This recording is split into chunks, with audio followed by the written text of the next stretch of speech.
Hello there. Welcome to Celebrate Southern Africa. My name is Dawn Denton, and today my guest is on holiday in South Africa, and I'm very jealous. So, welcome, Diana Grant. Thanks, Dawn. Thanks. Yeah, it is divine here. Having a ball. It's so lovely to be back in the sunshine when you know that we're a bit chilly on this side of the world. Yeah. And I've only got a couple of days left, but I'm soaking up every moment of family time and sunshine. So yeah, having an absolute ball. Perfect combination. So today I wanted to talk about I suppose connecting with family and also spending time outside is also about self-love. And that's your journey in life, is about helping people just appreciate life a little bit better and treat themselves with a little bit more love and respect. Were you on a personal self-discovery journey? Is that how you fell into this line of work? Absolutely, Dawn. They say that old saying that you teach what you need to learn. So yes, absolutely. I've been on such a journey of discovery and discovering my own self-worth, and that I'm worth my own time.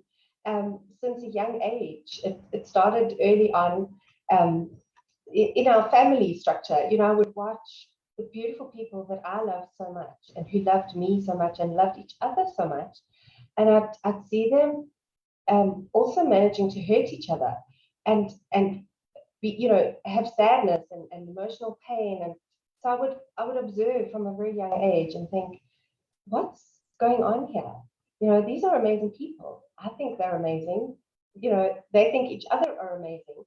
And somewhere along the line, I stumbled upon Louise Hay, who I like to refer to as the mother of self-love, because I think she was one of the earliest voices of the concept of self-love as we know today. And that was when I was like, oh, wow, yes, this is it. But even before then, as a teenager, I kept having this nagging voice inside of me, like my intuition kept saying, you've got to take care of yourself. And I loved my family so much. And my mom had given me these books written in the 80s, like Vogue, You Are Beautiful. And just the title, You Are Beautiful. I was like, that's something to consider, that I might consider myself beautiful, not all the models, not just the models and the actresses and the famous people, but myself too. And so that seed started growing. And by the time I discovered Louise Hay, I was like, yes, this is it. And this is my life mission. So yeah, And so there then are many stories too. Yeah. absolutely. But what that put you on the path of then thinking, okay, I've identified self-love in the world and I can take action in my own life. Yeah. But how do I help other people do the same? Because they may not have been in those circumstances where the light bulb moment happens for them or the popcorn pops. So how did you decide that it was going to be your life mission to help others discover that, not just, for yourself?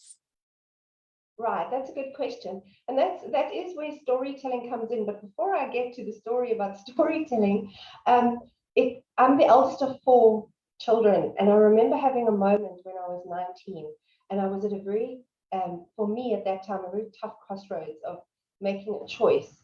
And the choice was literally, do I stay at home or do I leave home and take my path? And my path was calling me. It was like literally pulling me out of home. And my sister's just less than 2 years younger than I am, but my brothers are quite a lot younger. And I realized I need to follow my path in order to love them better and to be better for them. So it was an interesting cycle of service and love that pushed me to the self-love, to following my own calling. And then as I went along in my journey, I realized that whenever I shared a story, a personal story with somebody, just in an authentic, raw way, like, this was my experience and that's what I learned from it, because I'm obsessed with learning and growing, that would have impact. And I thought, okay, it's in stories where we find nuggets of truth, for each other and from each other. So, like when you tell me one of your stories, I might have a light bulb moment and it'll make me think of my own experience.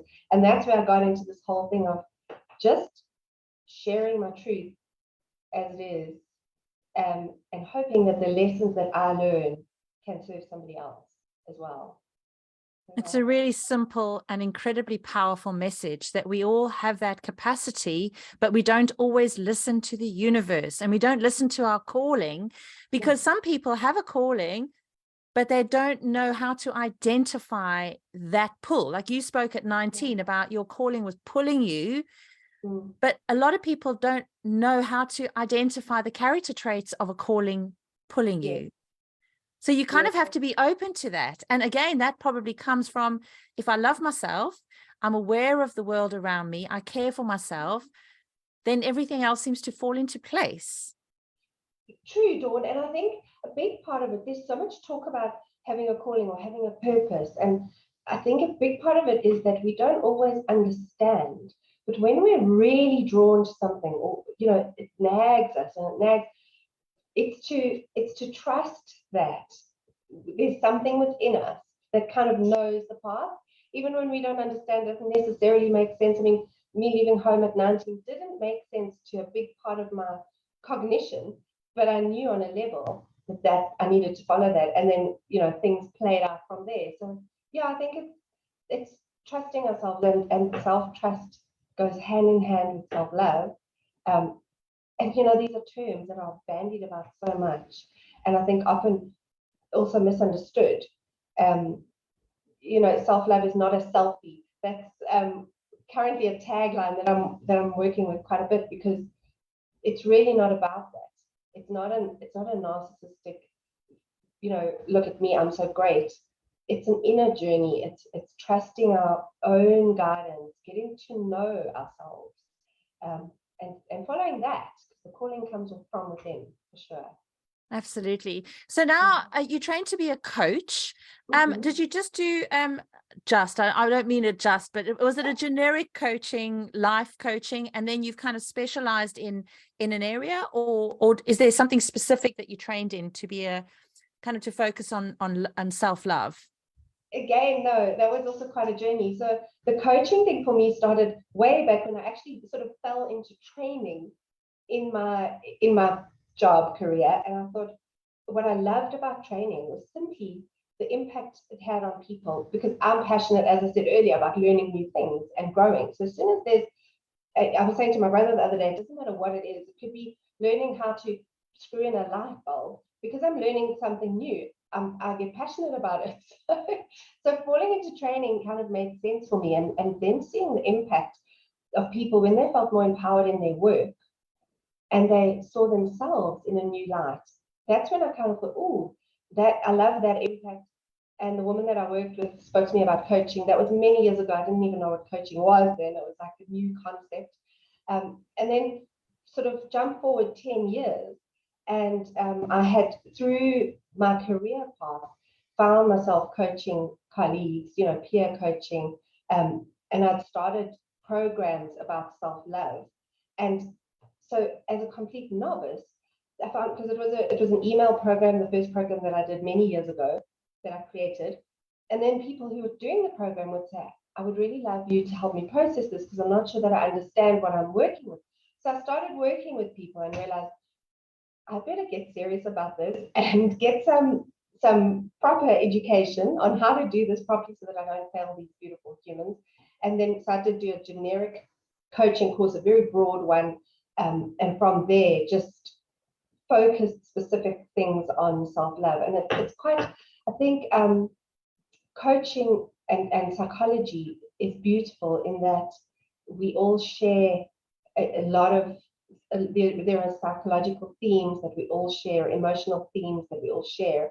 And so relating that back to self-love has been really simple. I mean, it all can come back to inner being and taking care of our inner self. So, yeah. And I like how you say, the fact that it's a generic thing. So we all have it. It's just how to access it, which is really quite tricky, which brings me to your book, because your book is practical and an opportunity to kind of use what we learn. Because again, you can go on 1,000 courses and someone could give you a document and do a talk about how to screw in a light bulb, but until you practically do the screwing in of the light bulb, you have no idea the impact it can have. It brings light to the room. It, it can create an atmosphere, all of those things, but it doesn't happen until you practically do it. So there's a lot of creativity that's gone into your book and life experience, no doubt, and also from your own kind of life journey that has ended up in these practical activities that people can apply into their lives. Yeah. So that was the whole idea. So I've got a copy here. Sorry, I've blurred my background. As I said to you before the call started, it's my brother's office, so it's full of busy things. So I've blurred it, but yeah. So I've got a copy here, and what I thought is exactly what you're saying. These are my stories, but in order for people to take something of value for them as a reader, excuse me, I was thinking, well, I could share what I learned and how the learning came about, and then give the reader space to explore that. And of course, that's my coachy side coming in. So there's space in each book for reflection. There's a theme page to each. So each story that I share has a theme and a little thought, which I call it self-love play, and it's called a playbook. And then there are pages, as you say, for people to sort of journal and reflect and do their own journey with that concept. So as I said, the hope was just that my story would spark something in your life.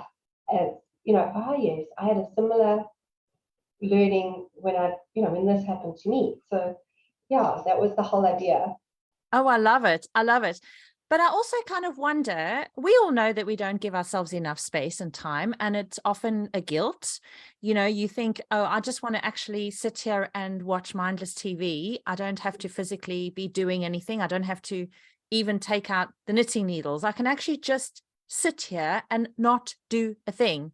But the guilt that creeps into that is, oh, I've got to do this. I've got to do that. I've got to do this.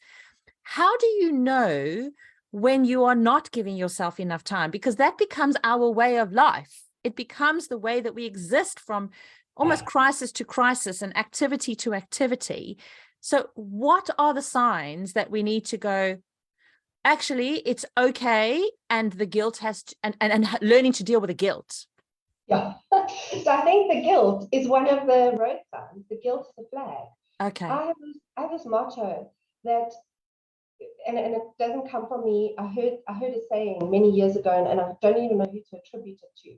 But the saying was something along the lines of, anything that we do with a negative emotion attached to it, we might as well not do it, because we're actually injecting poison into that. And I took that on, and I sort of broad brushed that across my life. And I thought, well, anything that I do then, if it's not sparking joy, then I shouldn't be doing it. And so even the everyday things that we say have to be done, I started reframing that and saying, well, does it have to be done?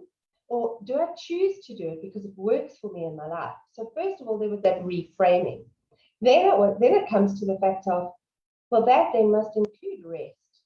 That must include, because if I was prescribing something to my best friend, if I was looking at my best friend and saying, listen, you're running yourself ragged, you've taken on everything, you're doing so much, and you're not taking any time for yourself, any of us would advise that to our best friend, who would say rest is part of the whole thing, and it's as valid as paying the bills. It's as valid as doing errands for your home, for the people that you care about.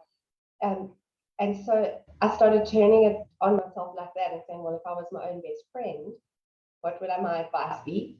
And if I say that my life is about me, then surely me needs some me time, and that's valid. So guilt has become a flag for me. As soon as there's guilt, it's like, okay, what's going on? Has that activity lost meaning? Am I doing too much that's focused on other people? And I definitely don't make self-love about being selfish and not focusing on other people. Focus on other people can be the driver, but there must be that balance. And that's also a key word that I'm sure we'll get into more, because balance just comes out of my mouth so much. Well, absolutely. Too much of anything is bad. You can eat too many oranges. I had a friend who ate 7 oranges a day, and she actually physically went orange. Wow. So, too much of anything, even if it sounds like a good thing at the time, but it's interesting how you say can inject poison into it. I often think about a mother who, specifically a mother who feels, because men and women deal with self-love very differently, don't we? But say a mother having to cook a meal, and she thinks, oh God, I have to cook this meal every night. I'm so frustrated. I hate this. It's just going to be fish fingers again, or it's whatever. And reframing that into, like you say, this has to be done. So how can I make this something that is a loving activity? And then the food gets appreciated differently, because it's not just the, I have to make you food and I hate the task. You know what I mean? Yeah. And it's so interesting that you mentioned, I think that's a classic for men and women across the world, moms and dads. It's like that routine stuff that gets so mundane. And a big thing for me with self-love as well is connecting with our own inner children, because we all have an inner child. And so sometimes it can be, sometimes we can actually step away from what's seemingly the right thing. Like, yes, we all need nourishment and nutrition, but you know what? Sometimes takeout pizza on a Tuesday is okay, because nobody feels like standing behind the stove. And then what can come out of that is beautiful quality time. And you can look at that and say, well, I don't need to feel guilty about not doing, the 5 veggies and whatever for my kids. We've had a little bit of junk food, but we've had amazing quality time tonight. I'm not grumpy from standing behind the stove. So again, back to that injecting poison, it's saying, instead of coming at this with the wrong energy, how can I turn it and make it work for all of us? And our inner child is a great way to do that, because you can make it play. Absolutely. Yeah. So what do you think, how men and women deal with self-love differently? Or do you think there's a generic, we are humans and we all do the same and we all feel the same about things? A little bit of both, Dawn. And I have this love-hate for the whole gender conversation, because it does intrigue me how we do see things differently and respond to things differently. Yes, that is very real. And it also intrigues me that right at the center of all of us is just this pure humanity. And so when it comes to self-love, I believe the need is exactly the same. And I do believe often it's received in a different way, just because of, programming from childhood and social profiling and all of that. So I think a lot of times men are raised to be a little bit more naturally selfish, and in a positive way. It's just like they're more in touch with their own needs from a young age in our Western culture. It's like a, no, that's not okay for me, and they're quite comfortable with that and walking away. Whereas women want to make it okay. It's like, we nurture this no, and then it's saying that maybe no, maybe yes. You know what I mean? So we tend to, because of that, I think that natural nurturing energy, we tend to sort of be more eager to put ourselves to one side. On the other hand, there's a big demand on men to show up in a certain way. And so I think often men are putting themselves to one side without even realizing it. So they might seem like they're making self-motivated choices, but in fact what they're doing is they're stepping up to an expectation that's so subconscious that they don't even know it's there. So I like to always refer back to the generic human need, and finding ways to fill that need for yourself, whatever your gender, whatever your role in your family, in your friendship circle is, and that's why I always say the journey starts within, and all the answers are to be found within us. So it really is just about going within, acknowledging the need, and then digging for the answers, because they're there.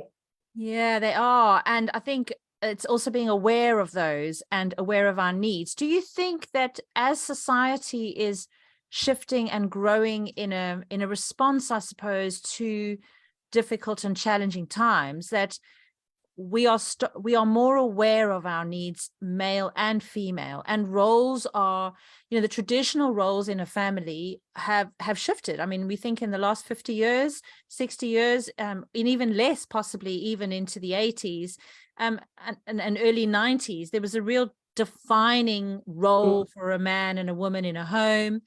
And now that that's kind of shifting, do you think that we are shifting in all aspects? So even accepting that maybe we need support and maybe we aren't living the life that we really could be leading? Yeah, I do. So Dawn, I think there is a big shift, and the awareness is definitely growing, and there are far more voices out there like mine, and saying that we all have needs, they're valid. Let's acknowledge that. Let's ask for support when we need it. There's a lot of that. However, I think the intrinsic programming to be good, to get it right, to do what's expected of us runs quite deep. And so even with this new shift, I think people are struggling to find to validate their own. So they might see the need, feel it, hear all that, that messaging that's saying, your needs are valid, ask for support. And yet there's still that moment of, I don't think I can ask, or I don't think, no, that's not, I'm not that bad, or there's this right, wrong, good, bad, healthy, unhealthy premise that has been so deeply ingrained in all of us. And so I think that might be our challenge, is shifting out of that. And then in the younger generations, I think the challenge might be that they might be taking it to another extreme. And we always see this, the pendulum needs to swing. And I think my big drive now is to kind of get to as many age groups and as many generations as possible with, again, that word balance. Try to find the balance. Acknowledge those pre-programmed sort of social expectations that we all have within us.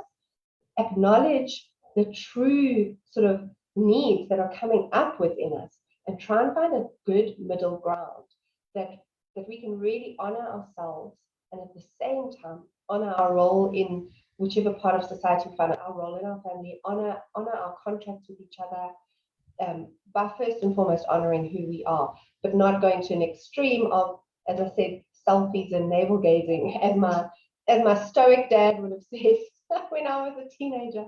But yeah, so trying to keep the balance, I think, is key. And I think, it's so lovely that you are amplifying this message, because they just aren't enough. We, like you say, we hear it more, but it's almost not enough yet, which is where there's work for us to do. If we have a message, because the shift in society hasn't quite happened to give us that balance, to give us that opportunity to feel it's comfortable. I'm comfortable, man, woman, family or not, feel important, not feel important, whatever it is, to be able to say, this isn't working for me. I don't know what it is. And I know I have to start with myself. And so I need to seek the support. There's also a cultural struggles sometimes. I think, and this is the programming, isn't it? In some societies, we're encouraged to speak, in other societies, you don't speak about that stuff. Absolutely. Yeah, that's a big thing. And for me, the beauty of self-love is, though, and this has been quite a profound point of thought for me in the past couple of weeks, is that within a very deeply personal journey, and that honoring of the deepest part of who we are, it actually doesn't matter where we find ourselves. So there can be, and that brings me to, and I've just gone blank. It's part of my menopause journey, is sometimes I have these blank moments on his name, but that amazing human being who lived through the Holocaust and was in a concentration camp, and he found happiness regardless, and that's been his life journey, is sharing how to find happiness no matter what environment you're in. And so I think that's key, what you're saying. We don't know where we're going to find ourselves, in what social setting, in what belief system, and they're all different, and some of them are very prescriptive. But when you're doing a deep personal inner journey, and finding that self-acknowledgement, that self-love, feeding your own self-worth. It doesn't matter. You can still totally fit into your social structure if you choose to, because you found your own inner peace, your own truth, and made yourself, given yourself that validation and that acknowledgement that you are worthy. And then it's like no religious discussion can spark anger or rage, no political discussion. It can all be okay. And it might sound very almost defeatist, but trust me, it's not. There's a great power in just knowing your own truth within you. Yeah, I'm doing a philosophy course at the moment, and one of the homeworks is for the series of 10 sessions is what would a wise person do now? Oh, I love that. So if you're stuck in a situation, and even if you don't know what the wise, in inverted commas, answers is, or even if you don't believe that you're wise, the fact that you stop and you go, what would a wise person do in this situation right this second? They wouldn't respond to the social media post. They wouldn't say how they feel, or say something irrelevant in a meeting, because maybe this is something for after the meeting. So it's just even stopping to ask the question, whether the answer pops into your head or not, is in itself wisdom. Absolutely. I love that. And you've touched on something that I love to play with, and that is just taking the pause. And what you're playing with now, that question, is pausing. Just pausing before we react, before we feel the need to, because sometimes asserting an opinion or a belief actually compromises our own sense of self peace and sort of self-worth, because we jump into the fight without having taken that pause.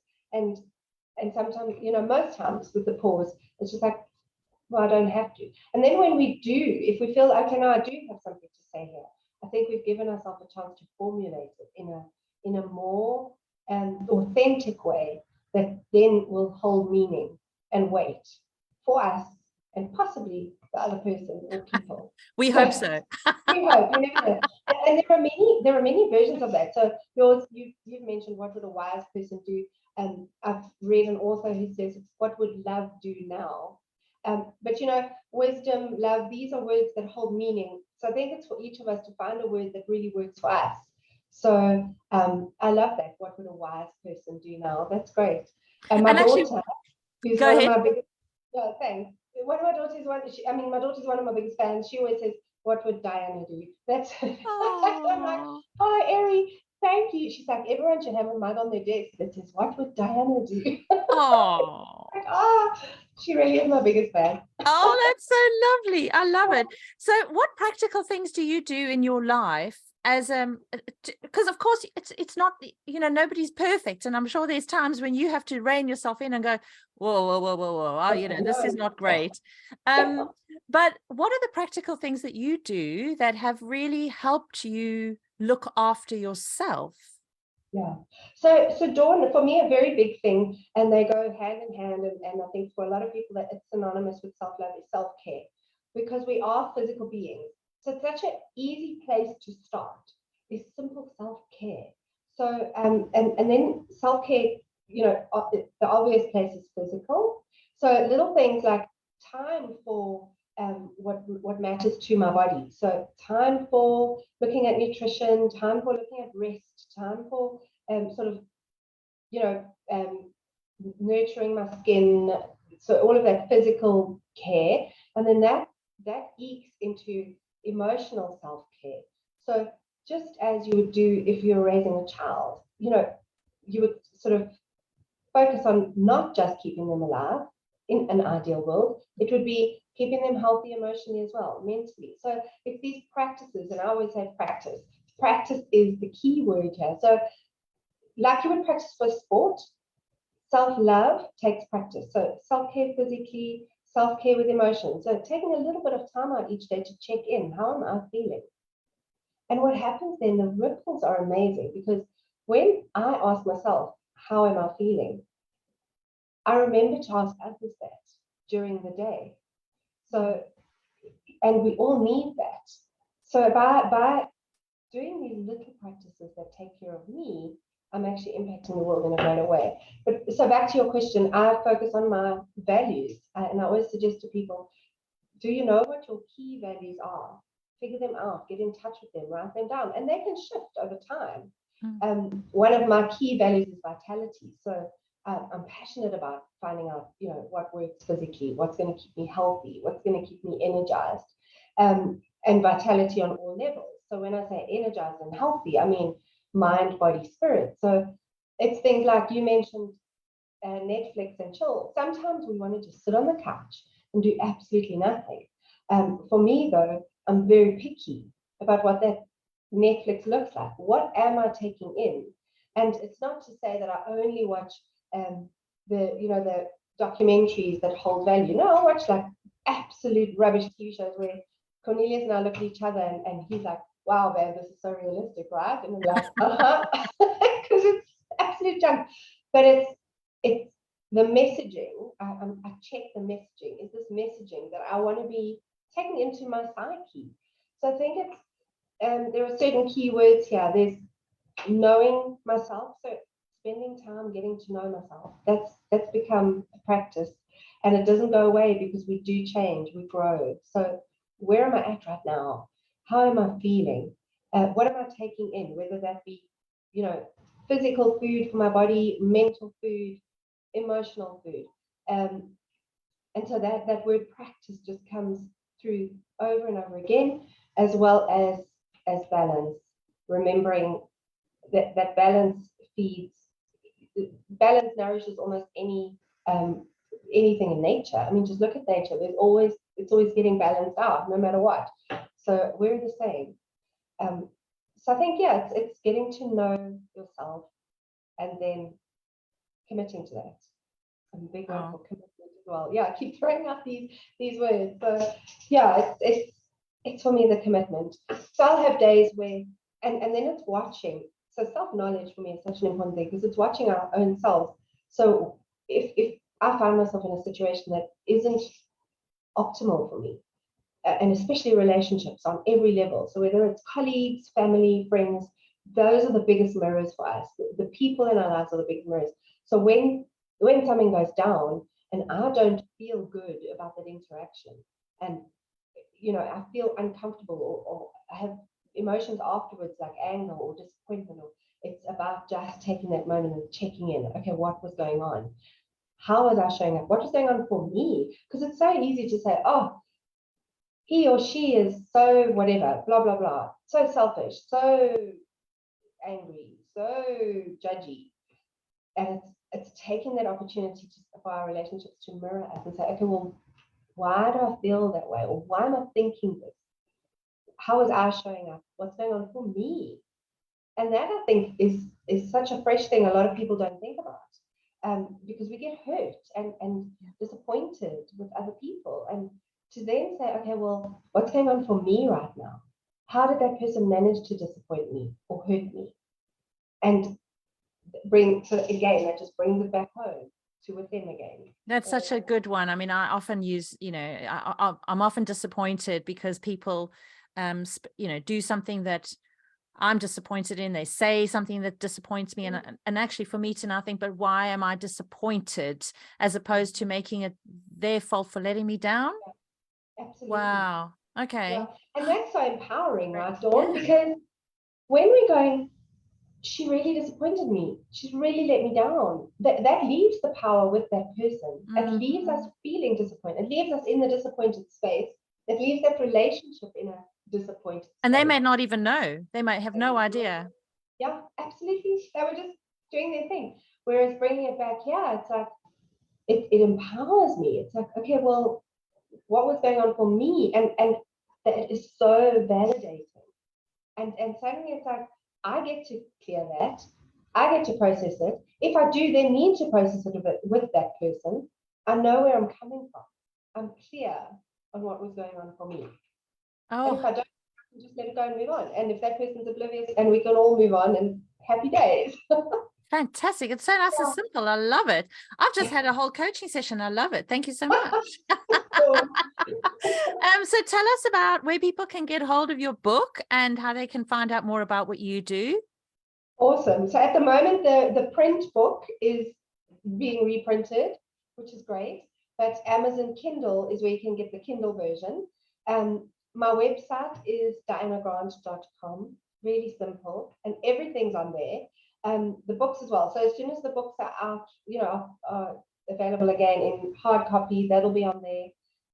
There are programs. There are simple do-it-yourself downloadable programs. There are freebies on the website as well, and a bit about me and what I do, and what I'm busy adding and now as well is other resources. So I'm big on collaborating and connecting, and there are so many beautiful, amazing teachers on the planet at the moment. So I'm busy adding a whole section on different resources and how to connect with other people as well. So Oh, yeah. fantastic. Yeah. That's lovely. So I'll pop the links with everything so people can access them. But Diana, I'm so jealous that you're in South Africa and I'm not. Enjoy the rest of your holiday. Send my love to my home city. I will, and I have been, as we call her, Josie. She's been showing up beautifully the past few weeks. Oh, it's a stunning time of the year, isn't it? She's just gorgeous. I love how she's a woman. Yes, Josie, a wild woman, Well, it is Africa after all. So lots of love, Exactly. Diana, and thank you so much for sharing your love, passion, and knowledge with us. Thank you so much. Thank you for having me. It's been an absolute joy. Thanks, Dawn.